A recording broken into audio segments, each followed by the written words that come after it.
Pangkalan udara Rusia di dekat kota Saratov tiba-tiba diserang drone misterius Senin 5 Desember dini hari. Serangan drone tersebut mengakibatkan 2 pesawat pengebom Tu-95 milik Rusia rusak. Diduga serangan misterius ini berasal dari pasukan Ukraina. Ledakan lain juga menghantam pangkalan militer Rusia di dekat kota Ryazan. Dikutip dari Daily Mail, 3 orang tewas dan 5 lainnya terluka akibat serangan itu. Rusia tak butuh waktu lama merespons serangan ini. Pada pukul 15.55 waktu Kiev, puluhan rudal jelajah Rusia berdatangan ke Kiev, ibu kota Ukraina, dan sejumlah wilayah Ukraina lainnya.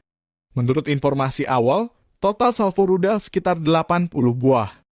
Terdiri dari rudal jelajah seperti X-101, X-55, X-555, Kaliber, dan Onyx. Serangan rudal-rudal menyasar wilayah Kiev, Odessa, Mykolaiv, Sumy, Dnipropetrovsk, Kharkiv, Kirovograd, Vinnytsia, Cherkasy, Zhytomyr, Zaporozhye, serta fasilitas militer Ukraina di Kherson, Zaporozhye, Donetsk yang dikuasai Ukraina. Akibat serangan terbaru Rusia ini, jalur transportasi berhenti total. Jaringan internet lumpuh dan pasokan air bersih berkurang.